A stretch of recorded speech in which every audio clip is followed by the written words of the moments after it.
नमस्कार विद्यार्थी मित्रांनो, सर्वांचं स्वागत आहे आपल्या MPSC टाइम्स या यूट्यूब चॅनलमध्ये. तर महाराष्ट्र दुय्यम सेवा अराजपत्रित गट ब मुख्य परीक्षा 2022 STIचा हा पेपर झालेला होता 14 ऑक्टोबर 2023ला. तर हा 2022ची जी मेन्स होती ही 14 ऑक्टोबर 2023 रोजी जी होती ती झालेली होती. तर त्याच्यामधील पॉलिटीचे जे सर्व प्रश्न असतील त्या व्हिडिओच्या माध्यमातून आपल्याला डिटेलमध्ये त्याचं ॲनालिसिस जे आहे ते बघायचं आहे. त्याच्यामुळे कुठेही व्हिडिओ स्किप करू नका, तुमची डायरेक्टली उजळणी जी असेल ह्या प्रश्नाची जे आहे ते होऊन जाणार आहे. तर आता सुरुवात करूया. तर पहिला प्रश्न कसा विचारलेला होता बघा. तर नागरिकांना त्यांच्या हक्कांची हमी, ओके, हक्कांची हमी हा शब्द महत्त्वाचा आहे. हक्कांची हमी कोणत्या तरतुदीद्वारे दिली जाते? तर ऑप्शन दिले होते संविधानातील तरतुदी, नियमावलीतील तरतुदी, न्यायालयातील तरतुदी, कायद्यातील तरतुदी. ठीक आहे. तर एक गोष्ट लक्षात ठेवा, कायद्यातील जरी तरतुदी, आता तुम्ही दोघांमध्ये इथे कुठेतरी कन्फ्यूज झालेला असाल, कायद्यातील तरतुदी किंवा संविधानातील तरतुदी. एक्झॅक्टली कायदा बनायसाठी त्यांना आधी संविधान जे आपली राज्यघटना आहे ह्याच्यामध्ये त्यांना ॲड करावं लागेल. ठीक आहे.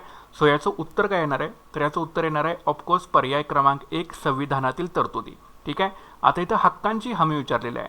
तर आपल्याला संविधानामध्ये काय तरतूद दिलेले आहेत? मूलभूत हक्क. ठीक आहे. तर हा मूलभूत हक्काच्या चॅप्टरशी रिलेटेड हा प्रश्न होता. नागरिकांना त्यांच्या हक्कांची हमी कोणत्या तरतुदीद्वारे दिली जाते? तर संविधानातील तरतुदीद्वारे नागरिकांना त्यांच्या हक्कांची हमी म्हणजेच मूलभूत हक्कांची हमी जी आहे ही संविधानातील तरतुदीद्वारे दिली जाते. ठीक आहे. तर आता आपल्याला बघणं गरजेचं आहे की संविधानातील तरतुदीनुसार संविधानामध्ये भाग 3 मध्ये एकूण 6 मूलभूत हक्कांची हमी जी आहे ती देण्यात आलेली आहे. किती? 6 मूलभूत हक्कांची हमी जी आहे ती देण्यात आलेली आहे. तर याच्यामध्ये समतेचा हक्क कलम 14 ते 18, स्वातंत्र्याचा हक्क कलम 19 ते 22, शोषणाविरोधाचा हक्क कलम 23 ते 24, धार्मिक स्वातंत्र्याचा हक्क कलम 25 ते 28, सांस्कृतिक व शैक्षणिक हक्क कलम 29 ते 30 आणि घटनात्मक उपाययोजना हक्क कलम 32. असे एकूण 6 मूलभूत हक्कांची हमी जी आहे ही संविधानातील तरतुदीनुसार आपल्या संविधानामध्ये म्हणजे राज्यघटनेमध्ये दिलेली आहे भाग 3 मध्ये. ठीक आहे. तर भाग 3 जो आहे तो मूलभूत हक्काशी संबंधित आहे, लक्षात ठेवा. तर मूळ जी राज्यघटना होती ह्याच्यामध्ये एकूण 7 मूलभूत हक्कांची तरतूद दिलेली होती. तर 44वी घटना दुरुस्ती अधिनियम 1978 नुसार मूलभूत हक्कांच्या यादीमधून मालमत्तेचा अर्थातच संपत्तीचा हक्क जो होता कलम 31 होतं, हे रिलेटेड संपत्तीच्या हक्काशी किंवा मालमत्तेच्या हक्काशी संबंधित हे वगळण्यात आलं आणि मालमत्तेचा हक्क किंवा संपत्तीचा हक्क हा राज्यघटनेच्या भाग 12 मधील कलम 300A अंतर्गत एक कायदेशीर हक्क जो आहे हा करण्यात आलेला होता. ठीक आहे. म्हणजे मूलतः एकूण 7 मूलभूत हक्क होते. मात्र 44वी घटना दुरुस्ती अधिनियम 1978 नुसार हा 7वा जो अधिकार होता मूलभूत हक्क ज्याचं नाव होतं मालमत्तेचा किंवा संपत्तीचा हक्क हा वगळण्यात आला. हा कलम 31 नुसार होता, लक्षात ठेवा. आणि तो वगळून त्याला भाग 12 मधील कलम 300A अंतर्गत जो आहे हा कायदेशीर हक्क जो आहे तो करण्यात आला. आता भाग 12चं जे नाव आहे ते आहे वित्त, मालमत्ता, करारनामे आणि खटले. तर याच्यामध्ये ह्या 4थ्या प्रकरणामध्ये एकूण 4 प्रकरण याच्यामध्ये आहेत. तर या 4थ्या प्रकरणामध्ये मालमत्तेचा अधिकार त्याच्याशी रिलेटेड कलम 300A जे आहे हे इन्क्लूड केलं आणि या भाग 12 मध्ये एकूण कलम 264 ते 300A या तरतुदी ज्या आहेत त्या भाग 12 मध्ये दिलेल्या आहेत. ओके.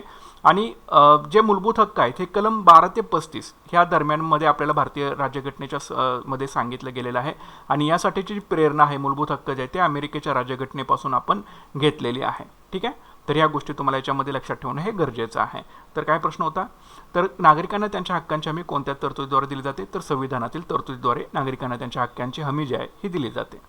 नंतर पुढचा प्रश्न असा होता की तुम्हाला जोडायला लावायला तुम्हाला विचारलेला होता. रिपीटेड प्रश्न येतात सारखे, तुम्हाला मी ऑलरेडी सांगितलं आहे. जॉग्राफी, पॉलिटी आणि इकॉनॉमिक्स हे सायंटिफिक विषयात लक्षात ठेवा. येऊन सायन्ससुद्धा सायंटिफिक विषय पण त्यांना तो व्हाईट सब्जेक्ट आहे, त्यांना वाव आहे खूप आतमध्ये जाण्यासाठी. पण पॉलिटी असेल, जॉग्राफी असेल किंवा इकॉनॉमिक्स असेल हे थोडंसं तुमच्या आवाक्यामध्ये विषय असतात. त्याच्यामुळे पाठीमागचे जर PYQचं तुम्ही ॲनालिसिस केलं सगळे प्रश्न बऱ्यापैकी तुम्हाला पॉलिटीचे जे असतात ते सुटून जातात. ठीक आहे. तर आपल्याला काय विचारले त्यांनी? तर एकीकडे अ गट दिलाय, दुसरीकडे ब गट दिलाय. ओके. तर doctor Rajendra Prasad, doctor Babasaheb Ambedkar, BN राव आणि वल्लभभाई पटेल तर हे कुठल्या समितीचे अध्यक्ष किंवा सल्लागार होते? अशा प्रकारचा हा प्रश्न आहे. तर सिंपल आहे, एकदम सिंपल प्रश्न होता. तर याचं जे करेक्ट उत्तर आहे ते आहे पर्याय क्रमांक 3 म्हणजे अचं 2 आहे. तर बघा, डॉक्टर राजेंद्र प्रसाद जे होते हे संविधान सभेचे कोण होते? हे अध्यक्ष होते. ठीक आहे. डॉक्टर बाबासाहेब आंबेडकर कोण होते? मसुदा समितीचे अध्यक्ष होते. BN राव कोण होते? संविधान सभेचे कायदेविषयक ते सल्लागार होते. आणि वल्लभभाई पटेल कोण होते तर मूलभूत हक्क विषयक समितीचे अध्यक्ष होते. ठीक आहे, ज्यांनी व्यवस्थित चॅप्टर वाचलेला असेल त्यांना हे इमिजिएटली समजून जाईल, किंवा PYQ जरी सोडवलं असेल तरी रिपीटच होत आहेत, सारखे सारखे प्रश्न रिपीटच होत राहत आहेत. तर याचं विश्लेषण आपण बघून घेऊया. तर डॉक्टर राजेंद्र प्रसाद हे संविधान सभेचे अध्यक्ष होते. तर आपल्याला माहीत असलं पाहिजे की घटना समितीची जी पहिली बैठक जी होती संविधान सभेची भरलेली होती ही 9 डिसेंबर 1946 रोजी जी होती ती भरलेली होती. मात्र याच्यामध्ये वेगळ्या पाकिस्तान राष्ट्राचा आग्रह पकडून मुस्लिम लीगने या सभेवरती काही टाकलं, बहिष्कार टाकलेला होता आणि या बैठकीला एकूण 211 सदस्य जे होते हे उपस्थित होते. आणि त्याच्यामुळे काय झालं, फ्रान्समधील प्रथेचं अनुकरण करून जे वयाने ज्येष्ठ व्यक्ती होते डॉक्टर सच्चिदानंद सिन्हा यांच्या संविधान सभेच्या हंगामी अध्यक्षपदी जी होती ती निवड करण्यात आली. पुन्हा 11 डिसेंबर 1946ला काय झालं की डॉक्टर राजेंद्र प्रसाद आणि SC मुखर्जी यांची संविधान सभेचे कायमस्वरूपी अध्यक्ष आणि उपाध्यक्ष म्हणून काय झाली त्यांची निवड करण्यात आली. आणि हेच आपल्याला विचारलं होतं की डॉक्टर राजेंद्र प्रसाद हे संविधान सभेचे अध्यक्ष, त्यांना उपाध्यक्ष जर विचारलं तर तुमचं आन्सर असलं पाहिजे होतं SC मुखर्जी, उपाध्यक्ष जर विचारलं होतं तर. आणि यामध्येच BN राव जे होते यांना संविधान सभेचे कायदेविषयक सल्लागार म्हणून त्यांना नेमण्यात आलेलं होतं. प्लस वल्लभभाई पटेल कोण होते तर वल्लभभाई पटेल जे होते, आता हे बघा, मूलभूत हक्क विषयक समितीचे ते अध्यक्ष सुद्धा होते. अजून कुठल्या समितीचे वल्लभभाई पटेल अध्यक्ष होते तर अल्पसंख्याक आणि आदिवासी व अंतर्भूत न केलेली क्षेत्रे याबाबतच्या सल्लागार समितीचे देखील वल्लभभाई पटेल अध्यक्ष होते. प्लस प्रांतिक राज्यघटना समितीचे देखील वल्लभभाई पटेल जे होते ते अध्यक्ष होते. याच्यासोबत तुम्हाला हे सुद्धा माहिती असलं पाहिजे की ते अजून कुठल्या समितीचे अध्यक्ष होते, तर हे सुद्धा तुमचं इथे क्लिअर झालं. आता डॉक्टर बाबासाहेब आंबेडकर आपल्याला माहिती आहे की ते मसुदा समितीचे अध्यक्ष होते.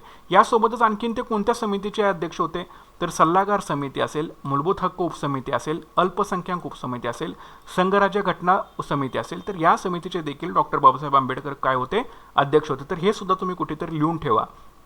त्याच्यानंतर मसुदा समितीची स्थापना झाली होती 29 ऑगस्ट 1947ला. एकूण 7 सदस्य होते. तर डॉक्टर बाबासाहेब आंबेडकर देखील होते, N Gopalaswami Ayyangar, Alladi Krishnaswami Ayyar, doctor KM Munshi, Saiyid Mohammad Saadulla, N Madhavrao. या N माधवराव यांची नेमणूक जी होती ती BL मित्तर यांनी प्रकृती अस्वस्थामुळे राजीनामा दिल्यामुळं N माधवराव यांची नेमणूक या मसुदा समितीमध्ये झाली. आणि TT कृष्णमाचारी, DP खैतान यांचं 1948 मध्ये निधन झाल्यामुळं या TT कृष्णमाचारी यांची मसुदा समितीमध्ये जे होती ती सदस्य म्हणून नेमणूक करण्यात आली होती. ठीक आहे, तर हे सुद्धा तुम्हाला गोष्टी याच्यामध्ये माहीत असणं गरजेचं आहे. तर आय होप तुम्हाला सगळा प्रश्न समजलेला असेल. आता पुढचा प्रश्न बघा, राष्ट्रपतींना जर वाटले की युद्ध किंवा बाह्य आक्रमण किंवा सशस्त्र उठावामुळे, बघा, युद्ध किंवा बाह्य आक्रमण किंवा सशस्त्र उठावामुळे भारताच्या किंवा भारताच्या काही प्रदेशाच्या सुरक्षिततेला भयंकर धोका निर्माण झाला आहे, तर ते राज्यघटनेच्या अनुच्छेद क्रमांक डॅश डॅश अन्वये संपूर्ण भारतात किंवा भारताच्या काही भागात आणीबाणी जाहीर करू शकतात. अशा प्रकारचा प्रश्न आहे. तर हा प्रश्न जो आहे तो आणीबाणीवरचा हा प्रश्न आहे. तर याचं जे करेक्ट आन्सर अतिशय सोपा प्रश्न आहे. याचं उत्तर जे आहे ते कलम 352 किंवा अनुच्छेद त्याला म्हटलं जातं, कलम किंवा अनुच्छेद किंवा आर्टिकल्स असं देखील याला म्हटलं जातं. तर यानुसार 352 नुसार राष्ट्रपतींना जर वाटलं तर ते युद्ध किंवा बाह्य आक्रमण किंवा सशस्त्र उठावामुळे भारताच्या किंवा भारताच्या काही प्रदेशाच्या सुरक्षेला जर भयंकर धोका निर्माण झाला तर ते कलम 352 नुसार काय करू शकतात, आणीबाणी जाहीर करू शकतात. तर याचं विश्लेषण आपण बघूया. तर राज्यघटनेच्या भाग 18 मधील कलम 352 ते कलम 360 मध्ये आणीबाणीविषयक तरतुदी ज्या आहेत दिलेल्या आहेत. ओके, भाग 18 मधील कलम 352 ते कलम 360 मध्ये तर एकूण 3 प्रकारच्या आणीबाणी ज्या आहेत ते सांगितले आहेत. हे आपण पहिलीच बघितली कलम 352 आहे. तर याच्यामध्ये युद्ध, बाह्य आक्रमण म्हणजेच परकीय आक्रमण किंवा सशस्त्र उठाव, तर ही राष्ट्रीय आणीबाणी जी आहे ते याला म्हटलं जातं. ठीक आहे, तर मूळतः अंतर्गत अशांतता इथं म्हणजे सशस्त्र उठाव जो होता याच्या आधी जुन्या आपली जी राज्यघटना होती याच्यामध्ये अंतर्गत अशांतता हा शब्द होता, तर त्याच्या जागी हा सशस्त्र उठाव जो शब्द आहे हा घालण्यात आला. यासाठी 44वी घटना दुरुस्ती अधिनियम 1978 जो आहे यानुसार ह्या सशस्त्र उठाव अंतर्गत अशांततेच्या जागी हा घालण्यात आलेला होता. तर हे सुद्धा तुम्ही याच्यामध्ये लक्षामध्ये ठेवून घ्या. नंतर दुसरी आणीबाणी जी आहे ती कलम 356 द्वारे जी आहे ती जाहीर करता येते. तर राज्यामध्ये घटनात्मक व्यवस्था कोलमडल्यामुळे उद्भवलेली आणीबाणीची परिस्थिती, अशा वेळेला कलम 356 जे होतं ते लागू करण्यात येतं. तर यालाच राष्ट्रपती राजवट किंवा राज्यातील आणीबाणी किंवा घटनात्मक आणीबाणी असं देखील याला म्हटलं जातं. मॅक्झिमम पुस्तकामध्ये घटनात्मक आणीबाणी असा शब्द आपल्याला दिसून येतो, पण त्यालाच राष्ट्रपती राजवट किंवा राज्यातील आणीबाणी असं देखील याला म्हटलं जातं. मात्र ती घटनात्मक व्यवस्था कोलमडल्यामुळे ती परिस्थिती आहे असं राष्ट्रपतींना वाटायला पाहिजे. तर या परिस्थितीस घटनेमध्ये आणीबाणी अशी संज्ञा जी आहे वापरलेली नाही असं M लक्ष्मीकांतमध्ये सांगितलेलं आहे. तर या परिस्थितीत घटनेत आणीबाणी अशी संज्ञा जी आहे ती वापरलेली नाही. मात्र याला घटनात्मक आणीबाणी असं एक सर्वसाधारणपणे बऱ्याच पुस्तकामध्ये म्हटलं गेलेलं आहे. तर हे सुद्धा तुम्ही लक्षात ठेवा. म्हणजे 352 जी आहे ती राष्ट्रीय आणीबाणी आहे. कधी होते, युद्ध, बाह्य किंवा परकीय आक्रमण किंवा सशस्त्र उठाव ज्यावेळी होईल त्यावेळेला. कलम 356 जी आहे ती घटनात्मक आणीबाणी आहे, म्हणजे घटनात्मक व्यवस्था कोलमडल्यामुळे अशी आणीबाणी होते. आणि कलम 360 जे आहे ही भारताचे पद किंवा भारताचे आर्थिक स्थैर्य यानं धोका उत्पन्न झाल्यास उद्भवणारी आणीबाणी असं याला म्हटलं जातं. त्याला दुसऱ्या भाषेमध्ये आर्थिक आणीबाणी देखील म्हटलं जातं. म्हणजेच कलम 352 राष्ट्रीय आणीबाणी, कलम 356 घटनात्मक आणीबाणी आणि कलम 360 हे आर्थिक आणीबाणी. ठीक आहे, तर ही 3 आणीबाणी तुम्ही लक्षात ठेवा. तर हे भाग 18 मध्ये या आणीबाणीच्या संबंधातले ज्या तरतुदी आहेत त्या सांगितलेल्या आहेत कलम 352 ते 360 या अंतर्गत. तर हे तो सुद्धा तुम्हाला याच्यामध्ये माहीत असणं गरजेचं आहे. त्याच्यानंतर पुढचा प्रश्न असा आहे, भारतीय राज्यघटनेच्या कितव्या भागात मूलभूत अधिकारांचा समावेश करण्यात आलेला आहे? अतिशय सोपा प्रश्न होता. भारतीय राज्यघटनेच्या कितव्या भागामध्ये मूलभूत अधिकारांचा समावेश करण्यात आलेला आहे? तर याचं उत्तर आहे पर्याय क्रमांक 3, तिसऱ्या भागामध्ये या मूलभूत अधिकारांचा समावेश जो आहे हा करण्यात आलेला आहे. म्हणजे मूलभूत अधिकारावर 2 प्रश्न आयोगाने विचारलेले आहेत बघा. ठीक आहे, तर भारतीय राज्यघटनेच्या तिसऱ्या भागामध्ये मूलभूत अधिकाराचा समावेश जो आहे हा करण्यात आलेला आहे. तर याचं विश्लेषण बघूया. तर संविधानातील तरतुदीनुसार संविधानात भाग 3 मध्ये 6 मूलभूत हक्कांची हमी देण्यात आलेली आहे. समतेचा हक्क कलम 14 ते 18, स्वातंत्र्याचा हक्क कलम 19 ते 22, शोषणाविरोधाचा हक्क कलम 23 ते 24, धार्मिक स्वातंत्र्याचा हक्क कलम 25 ते 28, सांस्कृतिक आणि शैक्षणिक हक्क कलम 29 ते 30 आणि घटनात्मक उपाययोजनेचा हक्क कलम 32. तर राज्यघटनेचा हा भाग 3 आहे. याला भारताचा मॅग्ना कार्टा असं देखील म्हटलं जातं. Magna carta. आता मॅग्ना कार्टा म्हणजे काय? तर मॅग्ना कार्टा म्हणजे उमरावांच्या दबावामुळे इसवी सन 1215 मध्ये इंग्लंडचा राजा जॉन याने दिलेली हक्कांची सनद होय. यालाच मॅग्ना कार्टा असं देखील म्हटलं जातं. तर सेम भारतीय राज्यघटनेचा जो भाग 3 याला भारताची मॅग्ना कार्टा म्हणून ओळखलं जातं. तर भारतीय राज्यघटनेच्या भाग 3 मध्ये कलम 12 ते 35 मध्ये मूलभूत हक्क जे ते सांगितलेले आहेत.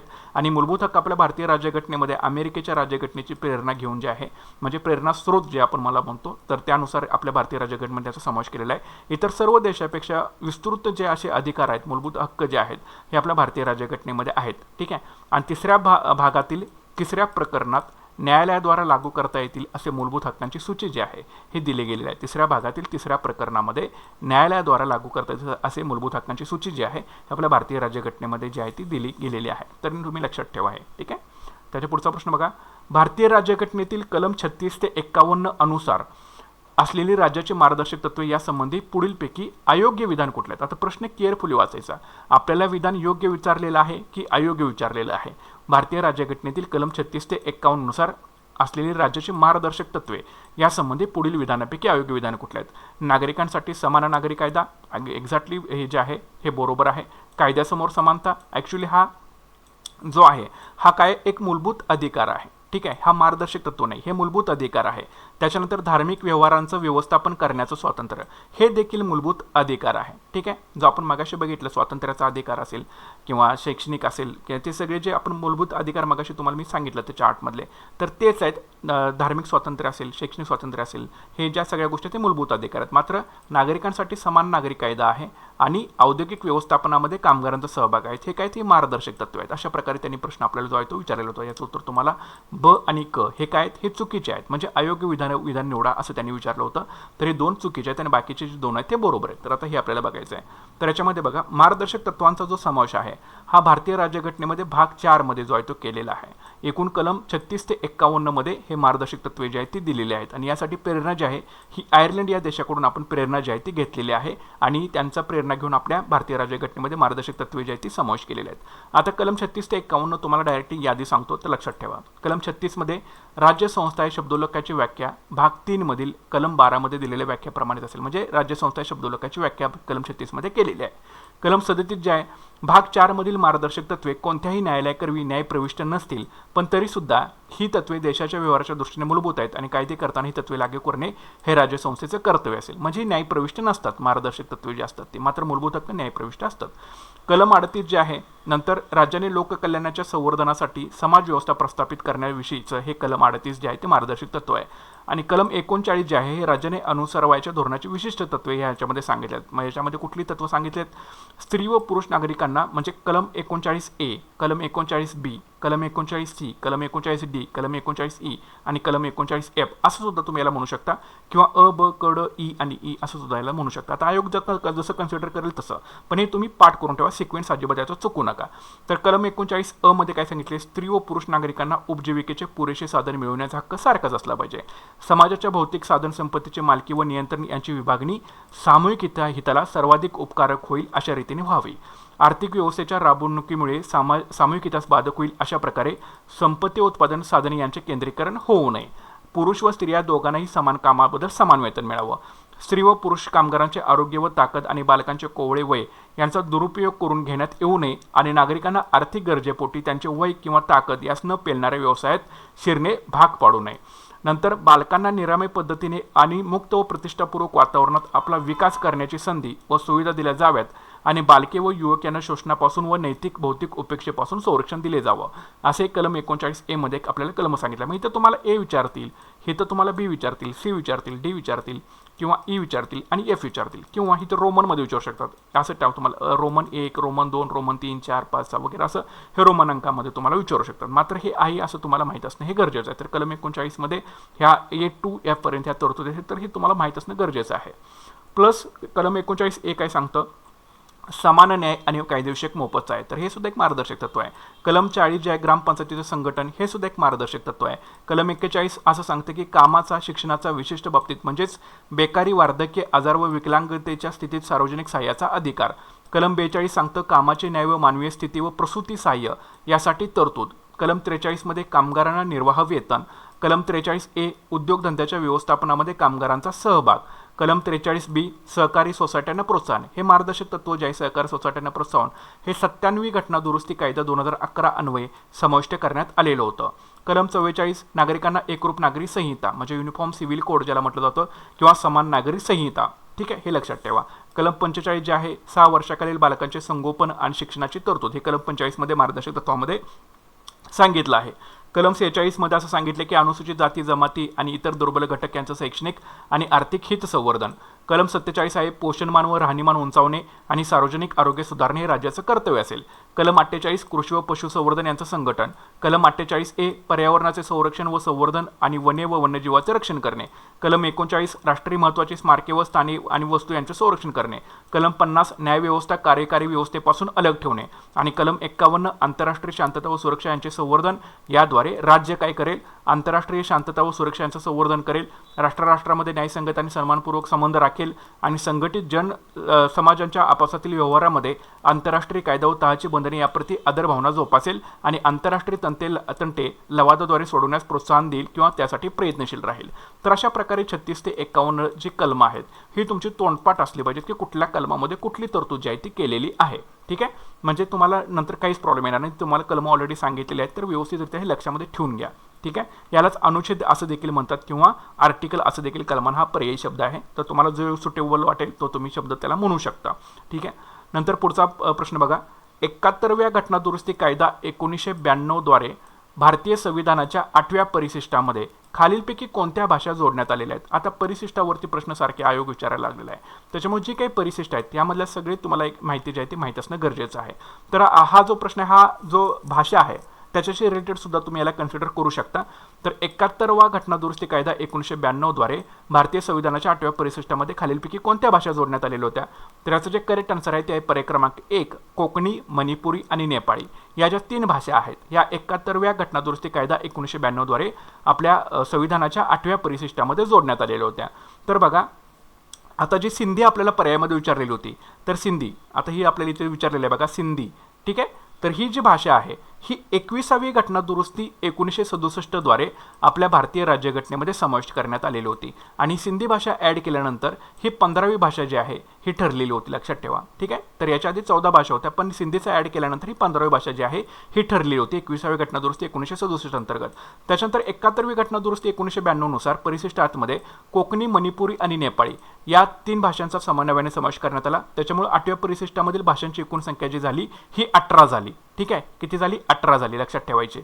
आणि 92वी घटना दुरुस्ती 2003 नुसार बोडो, डोगरी, मैथिली आणि संथाळी या भाषांचा याच्यामध्ये समावेश करण्यात आला. त्याच्यामुळे एकूण भाषांची संख्या जी झाली ती 22 झाली. ठीक आहे, अधिकृत भाषा संख्या झाली ती 22 झाली. आता घटनेच्या भाग 17 मधील कलम 343 ते 351 हे अधिकृत भाषेसंबंधित आहे. आता कुठला राज्यघटनेचा भाग जो आहे हा या भाषेशी संबंधित आहे तर भाग 17वा. त्यामधील कलम 343 ते कलम 341 जे आहे हे अधिकृत भाषेसंबंधित आहेत आणि याचे एकूण 4 भाग आहेत, लक्षात ठेवा. एक म्हणजे केंद्राची भाषा, दुसरी क्षेत्रीय भाषा, तिसरी न्यायसंस्थेची भाषा आणि चौथी जी आहे ती कायद्यातील मजकूर आणि विशेष आदेश यांची भाषा. असे एकूण 4 पुण्याचे भाग आहेत ते आपल्याला माहीत असणं गरजेचं आहे. ठीक आहे, तर आय होप तुम्हाला प्रश्न क्लिअर झालेला असेल. पुढचा प्रश्न बघा. खालीलपैकी कोणत्या खटल्याचा परिणाम म्हणून संसदेने 24वी घटना दुरुस्ती कायदा संमत केला. 24वी घटनादुरुस्ती कायदा संमत केला. यापैकी कुठल्या घटनेचा एक परिणाम म्हणून संसदेने 24वी घटनादुरुस्ती कायदा संमत केला? तर याचं जे करेक्ट आन्सर आहे ते आहे पर्याय क्रमांक 1 गोलकनाथ खटला. या गोलकनाथ खटल्याचा परिणाम म्हणून संसदेने काय केलं? 24वी घटनादुरुस्ती कायदा जो आहे हा संमत केलेला होता. तर याचं उत्तर बघा. आधी 24व्या घटनादुरुस्ती 1971 मध्ये काय झालेलं होतं ते बघूया. तर 24वी घटनादुरुस्ती 1971 नुसार मूलभूत अधिकारांसह राज्यघटनेच्या कोणत्याही भागात बदल करण्याचा संसदेचा अधिकार जो आहे हा प्रतिपादित करण्यात आला आणि घटनादुरुस्ती विधेयकाला मान्यता देणं राष्ट्रपतींवरती बंधनकारक करण्यात आलं. ठीक आहे. तर हे दोन गोष्टी तुम्ही लक्षात ठेवा. तर 24व्या घटनादुरुस्ती 1971 नुसार काय झालं? मूलभूत अधिकारांसह राज्यघटनेच्या कोणत्याही भागात बदल करण्याचा संसदेचा अधिकार जो आहे हा प्रतिपादित करण्यात आला आणि घटनादुरुस्ती विधेयकाला मान्यता देणं राष्ट्रपतींवरती बंधनकारक करण्यात आलं. आता गोलकनाथ खटला एक्झॅक्टली कोणाविरुद्ध होता?